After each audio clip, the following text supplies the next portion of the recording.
Breaking news, Ankara মাঙ্কারা পাঙ্কারা, সে তুরস্কর president receipt তাইয়েবান এবং গাজাবাসী ফিলিস্তিনিদের সাথে সেও প্রতারণা করেছে। তার ভূখণ্ড ছিল সেই গাজা ফিলিস্তিন, যে ফিলিস্তিন গাজাকে রক্ষা করার কথা ছিল এরদোগানের। কিন্তু আজ প্রমাণ হলো আল্লাহর কোরআনের সেই ঘোষণা কখনো মিথ্যা হতে পারে না।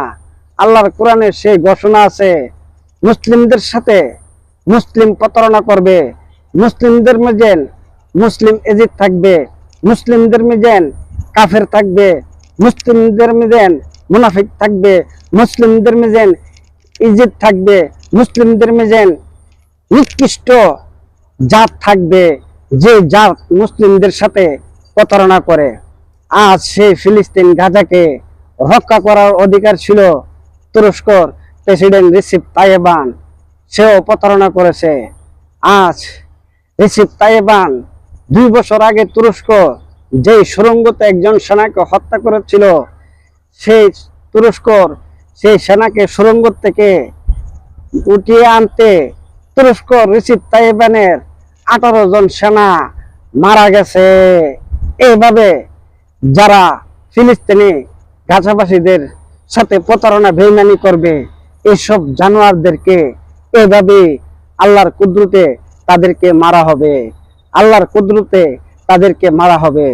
আসুন আমরা গাজাবাসী ফিলিস্তিনের পক্ষে প্রতিবাদ করি, তাহলে যদি উপরওয়ালা শুনে পৃথিবীর সেই সব জানোয়ারের কথাই আর চলবে না। আমাদের চিৎকারে যদি সুবহানাহু ওয়া তাআলা শুনে এবং গাজাবাসীদের কে আল্লাহর রহমতে কুদরতি ভাবে রক্ষা করে।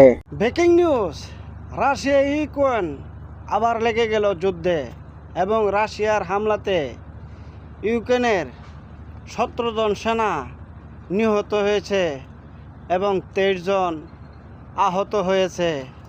এবং ইউক্রেন কি টিকতে পারবে এবং রাশিয়ার সাথে?